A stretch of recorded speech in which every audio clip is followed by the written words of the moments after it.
Assalamualaikum warahmatullahi wabarakatuh. Kita berjumpa lagi di Wahyu Wibowo Channel. Pada kesempatan kali ini, kita akan berbicara tentang sistem starter. Yang masih tentang dunia otomotif, sistem starter. Lebih tepatnya di sini kita akan membahas tentang sistem starter konvensional. Karena sistem starter itu selain konvensional, ada juga tipe reduksi. Untuk sistem starter konvensional, ini seperti yang kita ketahui bahwa fungsi sistem starter adalah sebagai penggerak awal atau penggerak mula pada kendaraan. Di mana pada saat motor starter berputar, maka motor starter ini akan memutarkan flywheel, sehingga flywheel akan diteruskan ke poros engkol nanti akan diteruskan ke batang penggerak atau batang torak atau connecting rod, kemudian akan diteruskan ke seher, piston atau torak.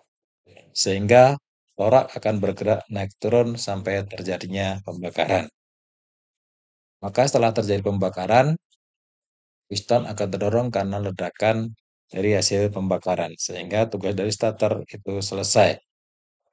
Makanya untuk sistem starter sendiri bekerja hanya pada saat start awal saja dan itu sebentar. Makanya ketika kita starter kendaraan itu tidak boleh terlalu lama.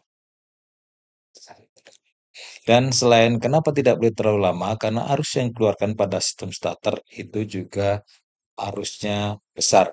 Makanya jangan heran kalau kamu perhatikan untuk kabel dari positif baterai yang menuju ke terminal 30 itu kabelnya biasanya besar. Kenapa kabelnya besar? Karena arus yang mengalir juga besar. Sehingga arus yang mengalir besar itu membutuhkan penampang kabel yang besar. Itu fungsi utama dari motor starter sebagai penggerak awal kendaraan. Terus bagaimana cara kerjanya? Mari kita simak pada video kali ini. Sehingga nanti setelah menyimak video ini diharapkan paham berkaitan dengan cara kerja sistem starter. Sebelum kita ke cara kerja, di sini akan kita sebutkan dulu tentang komponen-komponen pada sistem starter. Di sini, pertama ini ada baterai sebagai sumber energi. Kemudian di sini ada fuse sebagai pengaman kelistrikan. Di sini ada kunci kontak, ignition switch sebagai penghubung dan pemutus listrik atau listrik. Kemudian ini sendiri adalah motor starter unit, di mana di sini ada dua bagian besar. Ini disebut dengan solenoid atau switch starternya. Ini bagian motor starternya. Secara prinsip, motor starter ini merubah dari energi listrik menjadi energi gerak. Oleh karena itu, starter itu membutuhkan energi listrik. Pada solenoid atau switch starter ini, di sini ada 3 buah terminal. Di sini ada terminal 50, ada terminal 30, terminal C. Di mana ciri-cirinya terminal 50 ini biasanya secara visual fisik kecil, hanya berupa soket. Sedangkan terminal 30 sama terminal C ini biasanya terminalnya lebih besar dibandingkan dengan terminal 50. Dan ini biasanya berbentuk sampai diikat dengan baut, baut 12. Kemudian dalam solenoid di sini, di dalamnya ini kalau kita bongkar, di sini ada pull-in coil, sedangkan yang ini ada hole-in coil. Kemudian di sini ada plat kontaknya. Ini ada terminal 30-nya, terminal C. Terminal 30 ini yang terhubung ke positif baterai langsung. Sedangkan terminal C ini yang masuk ke motor starternya. Di sini ada massa, di sini ada drive lever atau tuas pengungkitnya. Kemudian di sini masuk ke motor. Di sini ada fill coil atau kumparan medan. Kemudian ini ada armatur. Di sini ada brush atau sikat. Ini ada 1, 2, 3, 4. Dan ini ada fill coil juga. Ini massa. Kemudian di sini ada kopling starter. atau one way clutch atau overrunning clutch. Kemudian di sini ada roda gigi pinion atau pinion gear. Ini nanti akan berhubungan dengan flywheel atau akan yang akan memutarkan flywheel. Mari kita perhatikan cara kerjanya. Pada saat kunci kontak on dulu. Pada saat kunci kontak on. Maksudnya on itu berarti di sini posisinya kita hubungkan ke terminal ST. Karena pada kunci kontak itu kan pertama dari off, kemudian on, kemudian ke ST. Nah, ini pada saat kita putar ke posisi ST, maka B dan ST ini akan berhubungan. B sama ST ini akan berhubungan. Sehingga arus listrik dari positif baterai ke fuse, ke kunci kontak, ke terminal ST akan mengalir ke terminal 50. Dari 50 ke bawah ini akan bercabang ke hole in coil, kemudian ke massa. Yang sebelah ini ke pull in coil, kemudian ke terminal C, kemudian ke fill coil, kanan kiri, kemudian ke brush, armatur, kemudian ke sikat, ke massa. Sehingga apa yang terjadi? Jika ada kumparan dialiri arus listrik, maka akan terjadi kemagnetan. Maka pull in coil dan pull in coil ini akan terjadi kemagnetan. Kemagnetannya ini akan saling menguatkan. Terus kemudian untuk arus listrik yang menuju ke C, fill coil, armatur massa, ini sama, di sini ada sebuah kumparan, di aliran arus listrik, armatur ada kumparan, ada arus listrik, maka di sini akan berputar secara lambat. Kenapa berputar secara lambat? Karena arus yang mengalir di sini juga cepat. Sehingga kalau ini berputar lambat, maka roda gigi pinionnya juga berputar lambat. Oke. Terus kemudian, ini tadi menjadi magnet. Kalau ini menjadi magnet dua-duanya dan saling menguatkan, maka plat kontak ini akan tertarik menuju ke terminal 30 dan terminal C. Ceklek tadi sini. Bergerak ke kiri, ceklek. Karena ini posisinya bebas, sehingga ini bisa bergerak kanan kiri. Sehingga akan tertarik klek menuju ke terminal 30 dan terminal C. Kemudian di ujungnya di sini, lihat, sini ada tuas. Ini prinsip tuas.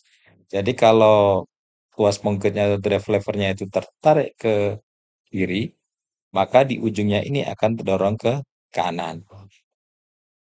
Sekali lagi, kalau di sini tertarik ke kiri, maka di ujungnya ini akan terdorong ke kanan. Sehingga kalau ini menempel, plat kontaknya menempel ke 30 dan C, maka drive lever atau tuas penggeraknya ini akan mendorong pinion untuk terdorong keluar.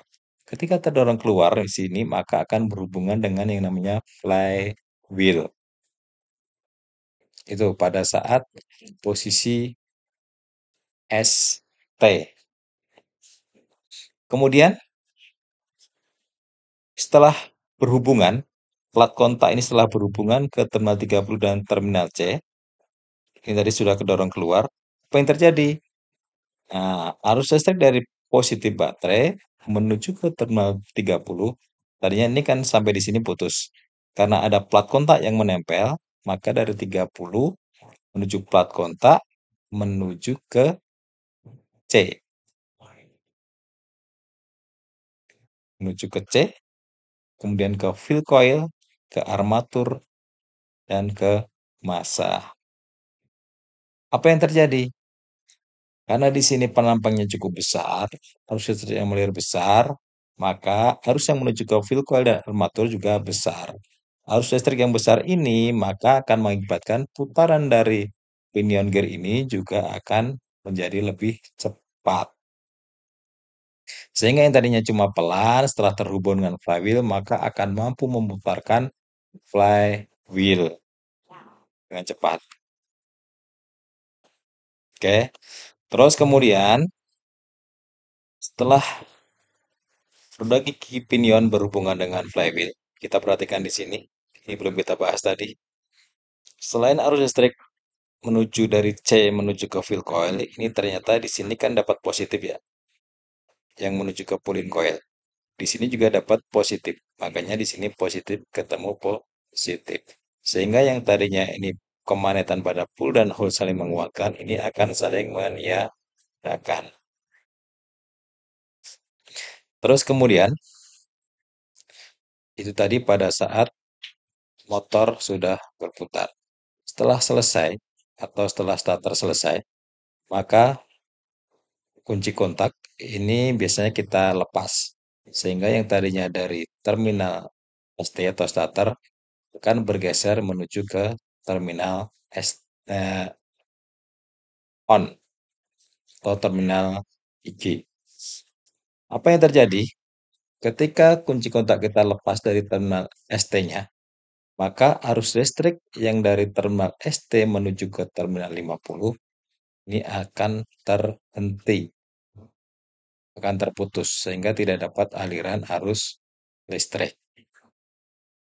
Kemudian, ketika di sini tidak terdapat aliran arus listrik, tadi seperti yang kita ketahui tadi, di sini dapat positif, sini dapat positif. Sekarang di sini positif, sini nggak lagi menjadi positif. Sehingga arus listrik mengalir dari baterai positif, terminal 30, plat kontak, terminal C.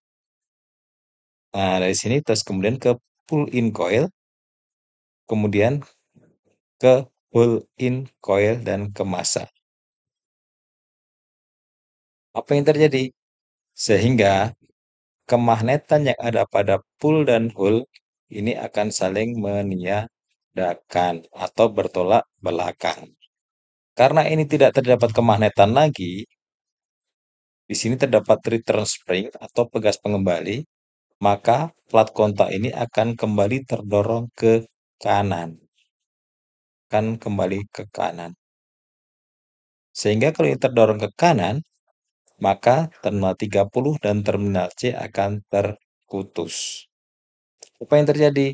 Ketika terminal C ini tidak dapat aliran arus listrik dari 30, maka arus listrik yang mengalir ke field coil, armatur ini juga akan terputus. Sehingga di sini tidak ada kemagnetan. Oleh karena itu, inerti pada saat bergerak ke kanan, maka tuas ini akan bergerak ke kiri.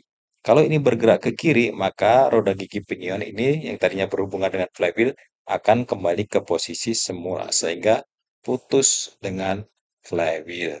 Selain putus, karena di sini tidak terdapat arus listrik, field coil armatur, maka juga tidak akan berputar. Selesai kerja dari motor starter. Sehingga yang tadinya berputar dan berhubungan, sekarang sudah tidak lagi berputar dan berhubungan. Begitulah cara kerja sistem starter konvensional. Semoga bisa dipahami. Kalau ada yang tidak paham, silakan bisa ditanyakan di kolom komentar saja. Cukup sekian untuk video kali ini. Terima kasih atas perhatiannya. Wassalamualaikum warahmatullahi wabarakatuh. Kita berjumpa lagi di Wahyu Wibowo Channel. Terima kasih.